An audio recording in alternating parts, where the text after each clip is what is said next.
Are you ready for the best damn radio show on the planet? Man Hour Nation, rise up.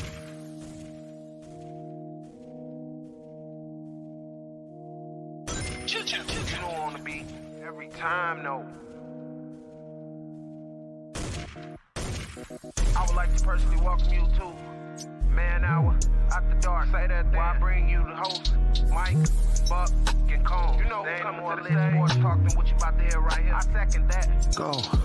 You know that it's us when we talking about sports. Giving you facts on the field to the court. Tune in, we need the support. 1 hour too short, then listen some more. On all your stations, not dropping no music. Starts like Adidas, but Nike just do it. Down 4 in the 4th, we go for the win. Michael 2 seconds, we taking it in. Buck, Mike, and Combs, you know what's going on. Man, now we're After Dark, no LA, we the big spark. No 4th and inches, won't cut short. Got the best talking, it's all sports. Buzzing more than buzz beaters. We coming live all through your speakers, go.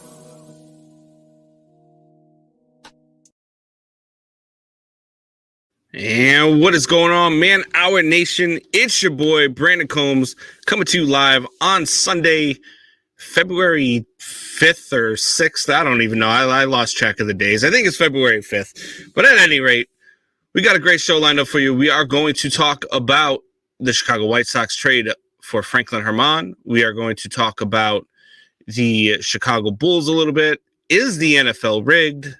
And we also have our Southside Bag star of the week is Wally Kastler. This week, he will be joining the show here shortly. But without further ado, I got to bring to you my guy. He is my co-host. He is Ryan Fitzgibbons. What's going on, Ryan? Hey, Combs. What's happening? Good to see you today. I think I have one question for you to start the show out. Yeah. How long have you been writing scripts for the NFL? Probably about as long as I've been writing them for WWE. Because you get that tinfoil hat on sometimes. Yeah. Look, I've always been the NFL is not scripted because there's no way you could ever get the players to script it. There is no way you could ever get everybody involved and nobody ever come out and say anything, right? But now. I do believe that there is something, to do with Vegas, with the money, with referees. I do believe that there is some influence there. But we did have something that happened over the week, and we can kick off right there. I believe it was Arian Foster came on and said that the NFL is scripted. There's somebody else who put out a tweet that said when it was a cornerback, I can't even remember who it was now, said that when this certain wide receiver went for 200 yards, it was just him following the script. That was another one that came out. So, oh my God, I don't believe it. I think these guys are kind of feeding into and trying to push buttons and do all this stuff. I don't believe that the NFL is scripted. Do you? I mean, the show that Arian Foster said it on is called Macro Dosing. So what kind of credibility do you have after that? For our uninitiated, macro dosing, I'm pretty sure refers to taking large amounts of, psychoactive drugs. Yeah. Yeah. Say I haven't, but yeah, and you do start to go down to rabbit holes if you're doing any of that. But yeah, I mean, I don't know. Like you said, some conspiracy theories are true. They just are. I mean, that's why people believe in them, because they've come out to be true. But when there's that many people involved, especially people in the entertainment industry, like the information is going to come out not in 2023. It's going to come out in 1984 or whatever, or as soon as it started. Like, so no. But it's fun to think about, like, why people say that. I mean, my thought on it was podcasting's the new clickbait. I mean, isn't it? So you say that on your podcast.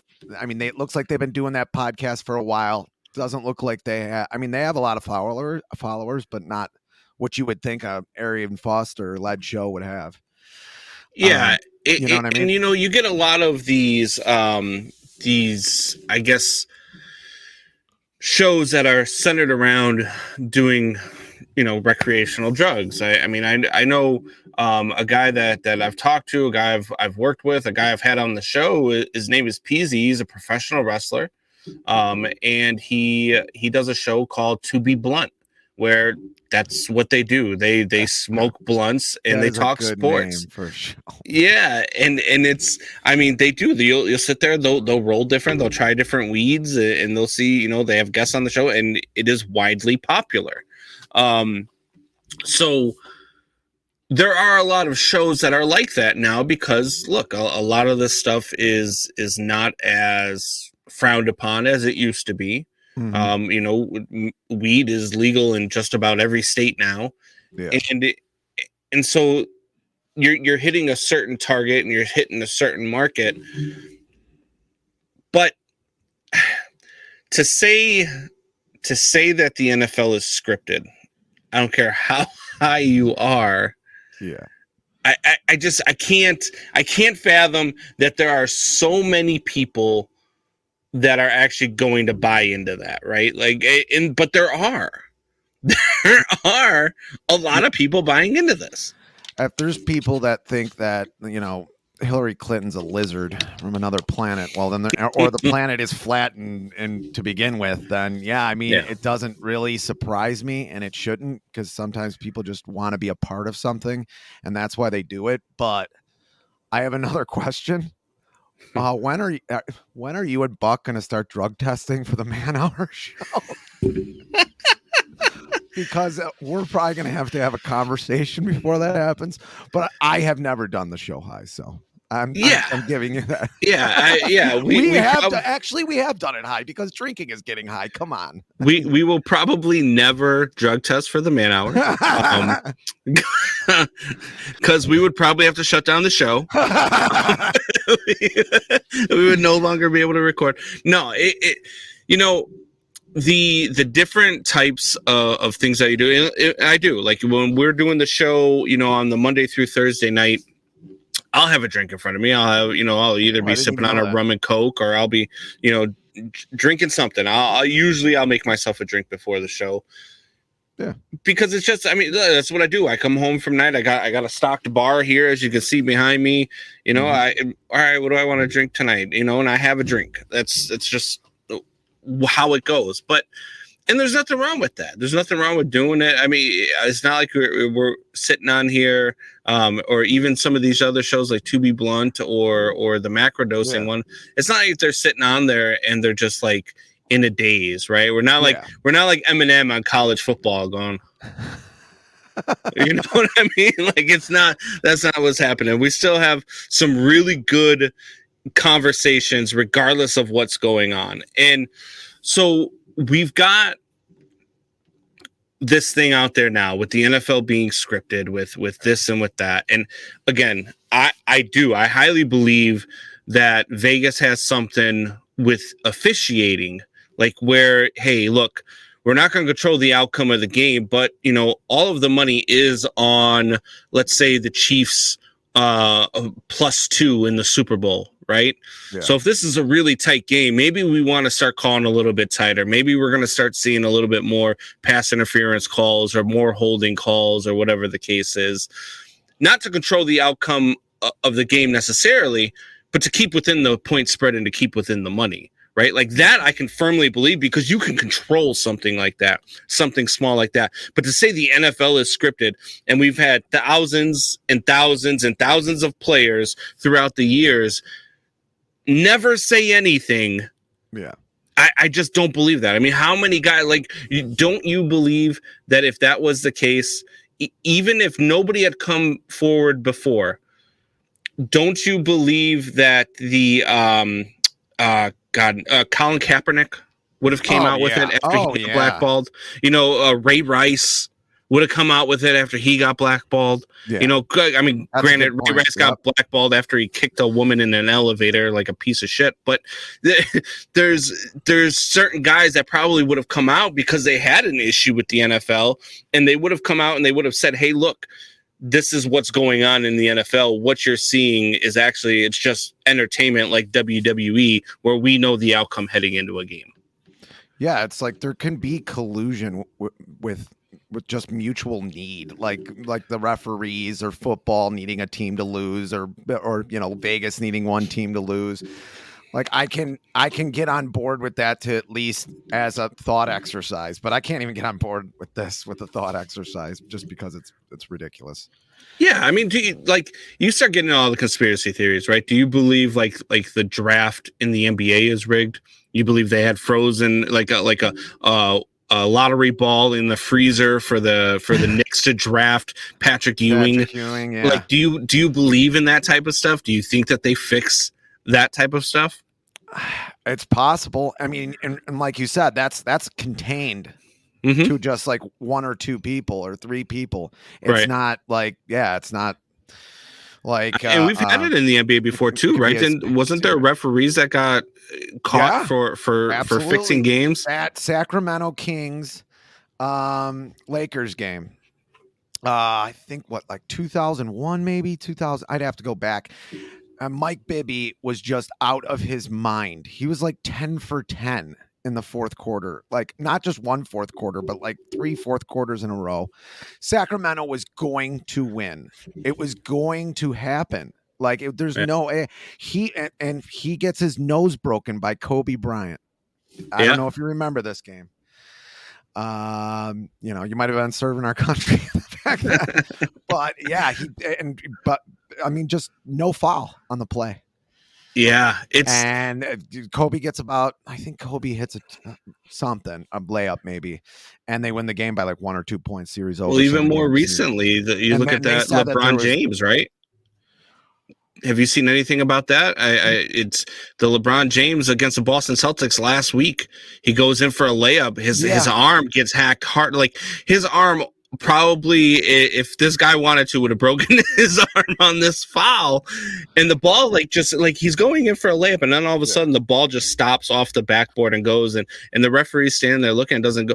But then later on, his wife and his grandkids are on the on the Twitter tweeting out with their Celtics uniforms on, saying, "All right, go Boston!" And that creates controversy, right? It creates a look that's not so good for the league, especially in a league where it came out that was happening. It's hard to go on after that. I know some people stopped watching basketball after that came out. Yeah. I mean, I stopped watching basketball a long time ago. I mean, I just watched a whole video on Ja Morant and all the things that he does with like all the carries and all of the I saw one where he took 6 steps before he dribbled the ball and there was no call, man. The NBA nowadays, it's just not. It's fine if you want to watch a 3-point competition or you want to watch just a shooting competition where there is absolutely no defense being played. But it's not the same game as it was in the 90s. It's just not. Yeah. Yeah, I mean, it's no, it isn't the same game. They can't do the hand check anymore where when the guy was dribbling and backing up, you could actually put your hand on the dribbler. Yeah. Yeah. So, yeah, I mean, it's they can't even do that anymore. That's why comparing Jordan, it's just a different game. It's such a different game. It's almost like comparing a quarterback from the 90s or even the 80s to a quarterback now. Yeah. They were able to absolutely murder the quarterbacks back then. Guys had short careers. Look at McMahon. Dude, that time when he got dumped by the Packers after it was 10 seconds after he threw the ball and he got suplexed by one of the Packers linemen. Yeah. I mean, if that happened nowadays to Patrick Mahomes or something, dude, there would be arrest warrants. Yeah. The guy would be suspended for a bunch of games and all that. Yeah. It was just a normal play. Yeah, it's absolutely insane. All right. So, again, I mean, look, you might believe the NFL is rigged. You might not believe the NFL is rigged. I personally, I do believe that there is some control when it comes to the numbers and where the money is at in Vegas. But I don't believe that it's a full script. I don't believe it's WWE style. So we do have Johnny Torres here with us. We do also have our interview with Wally Castler coming up. So let's get to that. Let's bring on Johnny. Hold on. I'm a rookie right now. I can't find the button. Where's the button? There it is. Rookie move. Speaking of rookies, what's going on, Johnny? How How you doing, brother? How you You guys feeling hear after me? last night? Dude, I don't remember what happened like the last couple hours from last night. I was gonna say you had your birthday celebration over at Bourbon Street last night. Sorry I missed it. A lot of stuff going on here, personally. But from what I saw some videos on TikTok from Billy or on Snapchat. So from what I saw, and him posting the fact that he was making himself he was making some food at 3:30 in the morning. He just had a video of the food. He was panning in and out of it. I'm like, dude, he was messed up. So I'm sure it was a good time last night. Wow. Yeah, it was a good turnout. We had a good group of people come out and celebrate my birthday. Too bad you guys didn't make it. But I heard you had something going on. But yeah, hope everything's well over there. We both did, unfortunately, but yes. Yeah, Good to it's see you, been though, a Johnny. long week, Johnny, man. It's good to see you. So we've got Wally Kessler coming on the show. Why don't you tell the people a little bit about Wally? Wally Kessler. He actually, I met him. I was very fortunate to meet up with him last year over for one of the ACL Opens over here in Bedford Park. We played $1,000 cash game. He killed me. This is a K9 unit, ACL analyst / he is responsible for streaming all of the ACL games on the ACL network. He comes from Alton, Illinois. Combs, this one's gonna hurt, man. This guy is a Cardinals fan. He is a Cardinals fan. Show Johnny, canceled. what the hell are you doing to Show me, man? canceled. No, but Wally Kessler, you're on. I got him here. What's going What on, up? Wally? boys? Let's go. How you guys doing? Good, man. Good. Wait, Thanks for coming Wally, on. what's this shit about the Cardinals? Hopefully you guys can hear me because the internet is non-existent. I'm running off my cell phone. Everything might be a little choppy, so I apologize. Yeah, No, no, we looks got you great. loud and clear. You got us? Great. Uh-oh. Can you hear us? I don't think he's I can hearing hear us. you guys now. Can you guys hear me? Oh yeah, Yeah, we we can got hear you. you. We got Yeah. you. Okay, cool. Yeah. It's gonna All be right. in and out, man. I'm sorry about this. No, No, you're it's all you're right. good. There's no Wi-Fi at all in the hotel, so That's what podcasts are all about.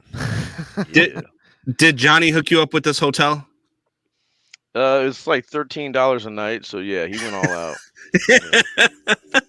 That's how Johnny treats his people. You know what I mean? Like he Yeah. makes sure you got the best of the best. So, hey, look, all he told me was that you're a Cardinals fan, and I almost canceled the interview though. Yeah, I mean, I don't blame you. Rather than beat him, just get rid of him. I like it. Yeah. I mean, although since 2016 we have won more division titles than the Cardinals, we have won more playoff series than the Cardinals, we have won more World Series than the Cardinals since 2016. So we'll leave all that there, But so Johnny, before we There take we you go. off You're back. screen, is there something that you want to get with K9 here? No, man. Wally's an amazing person. I'm excited for this interview. Very knowledgeable guy. I love his streams. I'm a big fan of his streaming. I'm always on there talking shit. He ignores me. I love him. All right, perfect. All right, well, so you stream all of the ACL events? Yeah, I'm traveling around to all the Opens, the Nationals, and I do some of the shootouts, but then the World Championships at the end of the year. And how did you get into doing that? Basically luck, man. I started filming our local tournaments, trying to get some of the lesser known players or TV time, and just kind of combine my video game streaming with it. And ACL saw something that they liked. ACL saw something that they like, and hired me on for the rest of the season. So it's been pretty much travel ever since. As you can see, I'm on the road right now, doing a tournament up in North Dakota, and it's Winterfest, $25,000 added tournament. So we're having fun, man.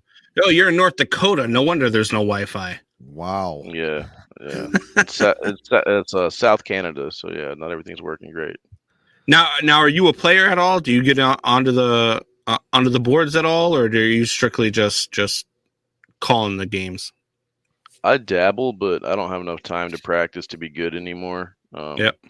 I tried to be good enough for the qualifier, and I was practicing 3 to 5 hours a day.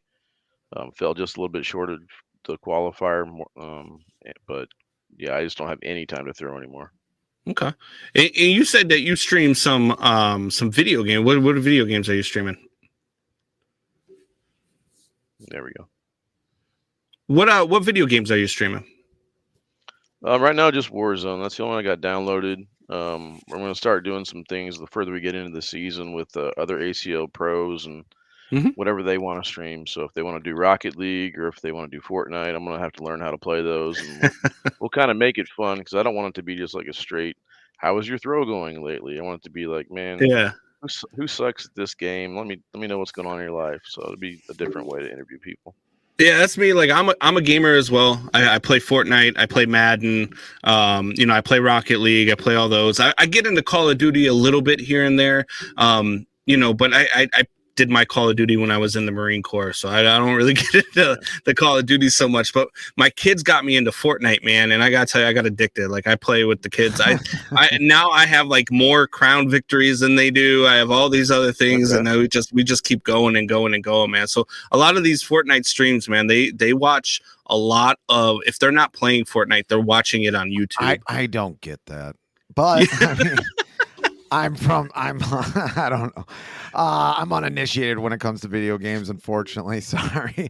But I do have a question for both. Have you ever played that game? And this game could be from a long time ago. I don't even know. But that Last of Us game, or do you even watch the show Last of Us, or have you even heard of it? Or is that a dumb question? I never played The Last of Us. I really wanted to, but it's kind of feeding off the last point that you hated is that I used to watch all the streamers play The Last of Us. Yeah. And it really got me into it, man. Like the storyline in that game is remarkable. So yeah, I'm definitely watching the show, and I watch it probably 2-3 times a week. That way I don't miss out on anything. Yeah, I've played it a little bit here and there. I got my PS5. It actually came with The Last of Us on it, so it was that by chance I started playing with it. But I don't really get into role playing games so much. I like more role playing game, or first person shooter games or that type of stuff. But some of those other ones I don't really get so into. But so when you say you're traveling, like the ACL is paying you to stream all of their events, like just go there, do play-by-play, all that stuff. Yeah, so I travel with the ACO crew to all the opens. Tournaments like this, the actual tournament would pay me to come do it. So if you guys go to K9 Unit now on Facebook, you'll see we got 2 different streams up. So I have somebody else who traveled with me for this one. Yep. Very it's cool. Kind of a tournament in its own. And then I really want to get to the point where I start doing almost all the weekend tournaments that are not working for the ACL. Yeah, man. Hey, look, if you're ever looking for a couple of guys who happen to know what they're doing and want to, get into this business and want to make it a living, I know a couple of guys here who run a pretty damn good podcast. I would recommend not getting into this business. Does it become an obsession for you? There's not enough money and there's not enough time in it. Yeah. But the obsession, man, like right now it's killing me that the Wi-Fi is choppy.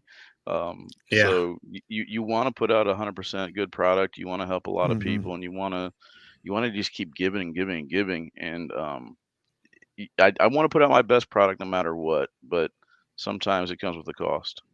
I had an echo on the mic for part of the show last week, so I feel it, and I didn't get over it. I'm still not over it, so I get what you mean. It does become kind of an obsession, and yeah. Do you have any players that you really like to watch on the tour that you really think are exciting to watch? And is it a top player? Is it somebody who's like an up and comer? Is it anything like that? Is that part of the obsession too? No.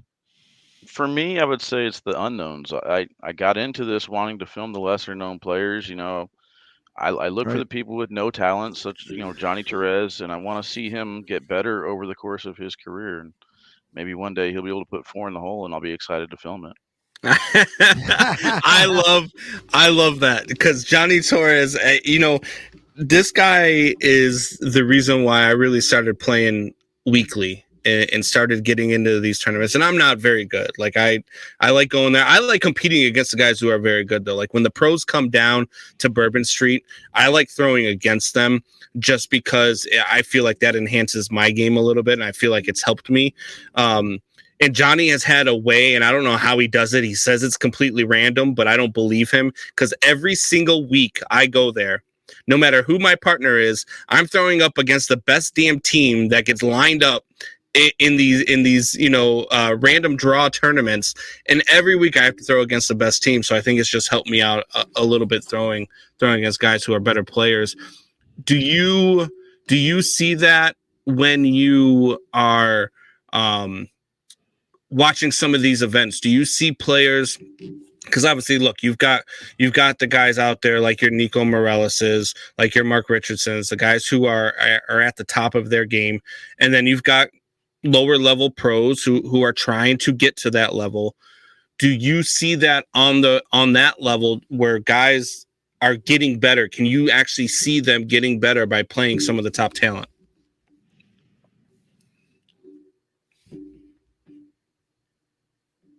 I think we might have lost them. I lost you at pros trying to get to that level. What was that? Oh, yeah, sorry. So we were just talking about can you see pros at the pro level where like you've got lesser, like a player who's maybe in the top 50 playing against a player in the top 10? Can you actually see those players who are trying to make it to that level getting better by playing the better talent? Oh, 100%. Jeremy Frazier is a classic example. He actually just got a message from Nico before we went live here, and they played against each other, and Nico missed an airmail, came really close to winning. He says, I didn't see video, so I don't know if I believe him or not. But Jeremy Frazier actually takes that one down, and I was telling him, I was like, well, I got Jeremy Frazier at 25, and I got you at 28 for the season, so that's how it's supposed to be. But they're two type of players, Nico and Jeremy, for me, that got better by wanting to play the better players. So I'm not sure if I cut out there or not, but yeah, Jeremy Frazier and Nico. Okay. Yeah, they're two players that got there by wanting to play the better players. There's time and time again, Jeremy comes over to me and says, hey, I play Cheyenne next, or hey, I play Matt Guy next. Get me on the live feed. So if you got that hunger, you're definitely going to climb in the top. Yeah, absolutely. Yeah. Johnny Torres chimes in on the comments, says, I'm appalled by your statement. Cash game next time you're in town, Wally. I'm still waiting for that last payment, brother. Wow. That's because, you know what, we had Nico, and I talk with Nico a lot ever since we had him and his wife on for the interviews here. And I joke around with Nico because I accidentally misspelled his last name when we did the first show with him. And the very next week, he sent out his partner, Tom Gustafson, down to Bourbon Street, and he took all of our damn money. And I said, Nico, that was some Chicago gangster shit that you're pulling off here. I didn't know you were the leader of Chicago Mafia, sending your guys to take our money. So I said, so when you come to Bourbon Street, I want you to bring my money back with you. Well, instead of bringing my money back, he brought Mark Richardson with him, and they took all my money again. So, yeah, it's, Johnny doesn't play no games with his money either, man. He's not. I don't think he's quick to pay out. Well, in fairness, it wasn't just Johnny I beat. I also beat Brian up there in Chicago. So two Chicago boys go down to the St. Louis boy. Oh, wow. In Chicago. Just had to throw that in there real quick. Yeah, and you guys got our catcher. Yeah, I'm still not over the Wilson Contreras thing, man. You guys, how do you feel about Wilson Contreras in St. Louis? I was rooting for it. I really was. I was happy to see Yachty go at the right time. I think the Cardinals handled that beautifully. Same thing with the Pujols situation, and I don't think anyone less than Contreras would have made me happy, catcher. And that's why I when there were a lot of Cubs fans who were like, oh, we didn't need Wilson anyway, and blah blah blah, and I'm like, this guy's a top 5 catcher in the game right now, and one. And that's the thing I give the St. Louis Cardinals credit about is that they are that organization that year after year, they get it right. They always find a way to win. They get it right, and they don't miss on their players. And I'm like, you guys didn't want to re-sign Wilson Contreras, but the St. Louis Cardinals, who don't miss, decided that the heir apparent to their Hall of Fame, first ballot Hall of Fame catcher would be Wilson Contreras. You know, you guys are missing the boat here. You guys got a great catcher. When the Cardinals come to Wrigley, I already have tickets for the first game. I will cheer Wilson when he comes to the plate, and I will boo him for the rest of his career as a Cardinal.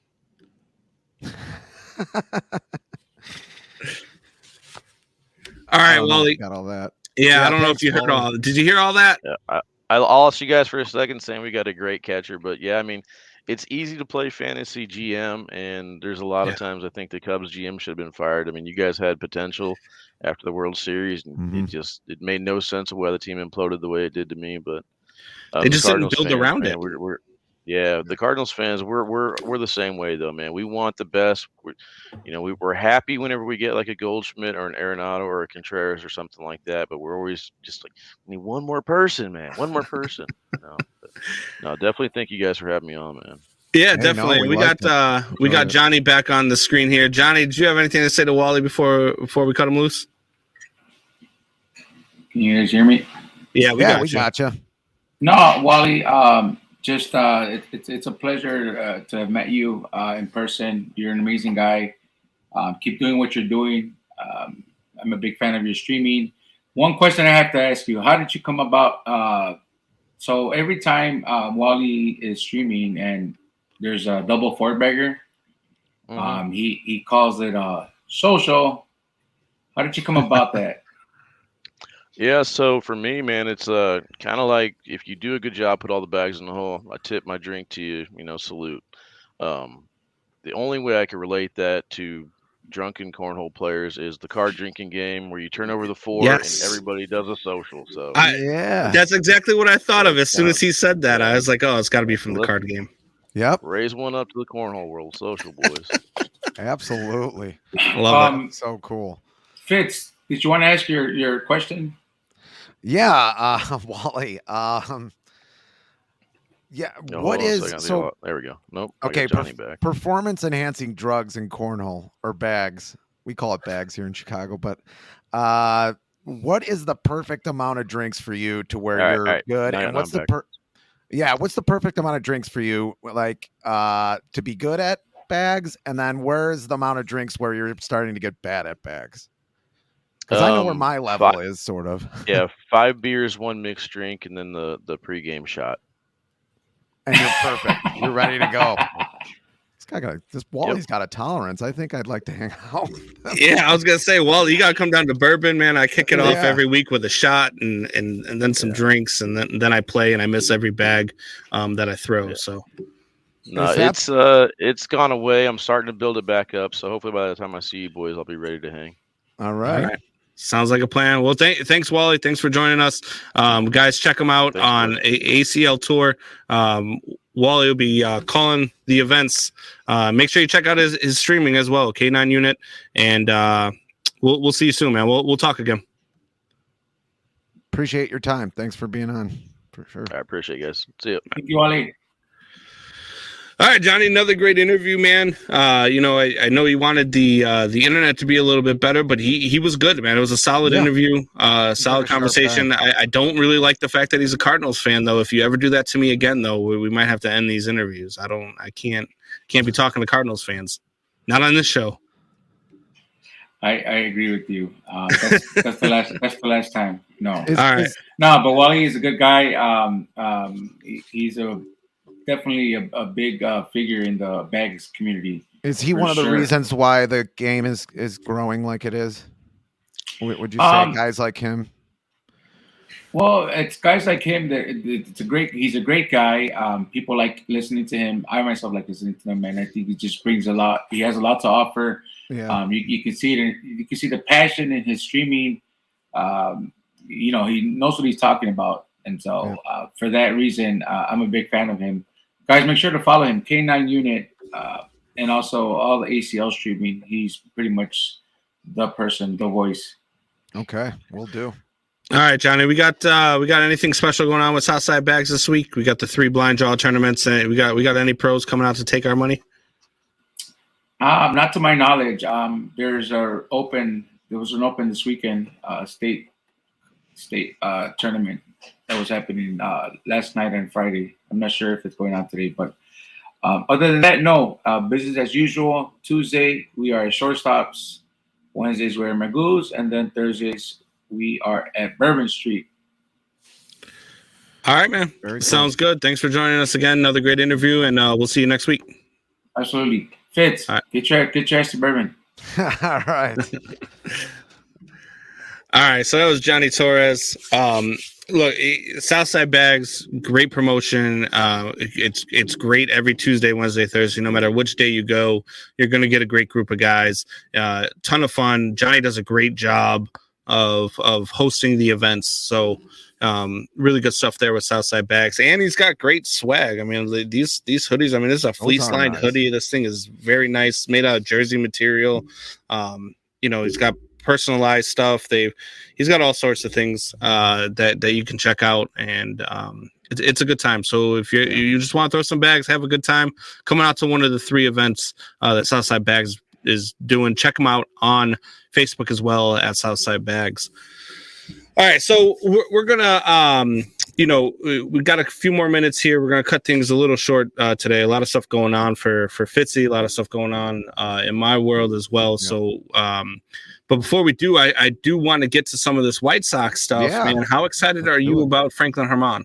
I think it's a good trade. I mean, it's one of those trades that do happen. I mean, this could be a trade, like the trade was for Bobby Jenks. I mean, it could be one like that. I mean, I don't think that's what's going to happen. But this is one of those trades where Franklin Herman got traded to the Sox from Boston for, I forget his name, Theo Denlinger. Yeah. And Theo Denlinger is he's not there yet. Franklin Herman was the pitcher of the year in 2022 in the minor leagues for Boston. Yeah. I don't know how good their minor league pitching was because it couldn't have been that great, but did really well at 11.6 strikeouts per innings. He's a reliever. That should be sad, but it's these trades that happen a lot where Theo Denlinger has a lot of talent, but he just hasn't put it together yet. And Herman is more polished, but might have a little less upside, but is closer to the major league, field. And that's what the Sox needed. The Red Sox obviously aren't, gunning for the playoffs this year. I mean, they'll be okay, but they're not there yet. They're retooling. Like that's what teams do. Isn't that great? Isn't that great? They retool. We don't know anything about that because it's got to be torn down to the studs in Chicago. But it's a good trade. I mean, these are the little things you have to do on that you have to do like on the peripheral to be a good team. And they need this. They're probably going to need him to pitch in the majors this year, especially with what happened to Liam Hendricks. So. Yeah, and it was great. I mean, with the he was 5-2 last year in the minor leagues. He had an ERA underneath 3. So he was pitching well. He did pitch for a little bit with the major league club. And it was terrible. Yeah. So but I think that this is really going to boost up the White Sox bullpen, like you said, with the stuff with Liam Hendricks going on. I mean, they needed to do something. They needed to add another arm, and so yeah, I think it's nothing but a great trade. Now, you sent me earlier in the week. You had sent me an over under for the White Sox, and I was like, wow, that seems really, really low for the White Sox. What was that over under? The over under for most people are saying 83 games, but I mean, I guess if you average it out, maybe 84. I think it's low. I mean, most of the team got hurt last year and they had a terrible manager and they won 81 games. I know that that division might be a little bit better this year, but not much. I mean, I don't see it. Most people got Cleveland winning this at 87 wins, got them winning the division at 87 wins, which I don't see it. I think I think the law averages have to come back to them. I think they know that the injuries after the 2021 season, it was like, that was just a bad injury season. I think they know like this is a problem and they have to do something about it. And they're really focusing on what their players do in the off season. Plus law averages, you're not going to get that lucky for that long. You're just not. Yeah. And I think, got to come back to the mean a little bit. you're gonna have a big loss with Liam Hendricks. I mean, that guy was your Yeah. closer. He was a solid closer. But I'm still, I like, for me, and we'll do our prediction as the season gets closer. But I'm thinking of this team as a 93 to 97 win team that runs away with this division. Now that they don't got a manager who's going to call for an intentional walk on a 1 and 2 count, twice, what and I then mean? defend it. Yeah, and then defend it like it's a normal thing. I don't even know why this is a question anymore. Well, Tony, because you're the only person in the world that would do it.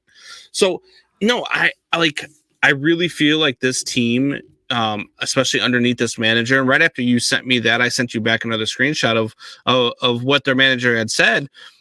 And he said, look, this is not a rebuild. There are expectations for this team are high.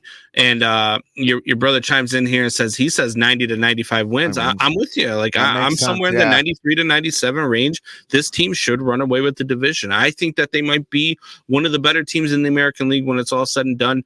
I might actually put my money on the White Sox in the World Series. I really like this White Sox team.